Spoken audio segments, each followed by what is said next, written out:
ஒரு கட்சிக்கு நல்ல தலைவர் வேணும், ஒரு கட்சிக்கு நல்ல அமைப்பு வேணும், ஒரு கட்சிக்கு நல்ல அரசியல் மேடைகள் வேணும், தலைவர்களை நாம நல்லாவே விமர்சிக்கலாம். அதுக்கு உதாரணமா காங்கிரஸ் கட்சியை எடுத்துப்போம்.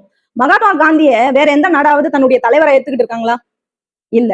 திரு காந்திக்கு தொலைநோக்கோ, விஷய ஞானமோ, அறிவு திறனோ எதுவுமே கிடையாது. தன்னுடைய வாழ்க்கை முழுவதும் பொது வாழ்க்கையில தோல்வியை கண்டவர் திரு காந்தி.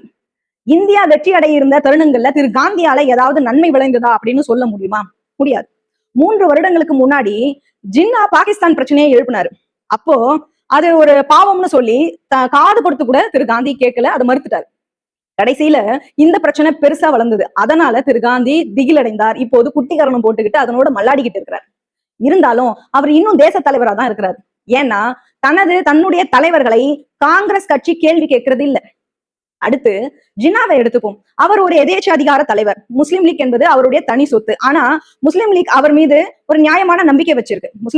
முஸ்லிம்கள் அவங்க மேல முகமது அலி ஜின்னா மேல ஒரு நியாயமான நம்பிக்கை வச்சிருக்காங்க. காந்தி மேல எப்படியான குற்றச்சாட்டு வச்சாலும் கட்சி அமைப்பை சீர்குலைக்குங்கிற ஒரே காரணத்துக்காக ஜனநாயகத்துக்கு முரணான பல விஷயங்களை காங்கிரஸ் சகிச்சுக்கிட்டு இருக்கு. அதனால பிராமணர் அல்லாதோருக்கு நான் சொல்லிக் கொள்வதெல்லாம் ஒண்ணுதான். ஒற்றுமை என்பது மிகவும் முக்கியமானது. எனவே தாமதமின்றி பாடம் கற்றுக்கொள்ளுங்கள்.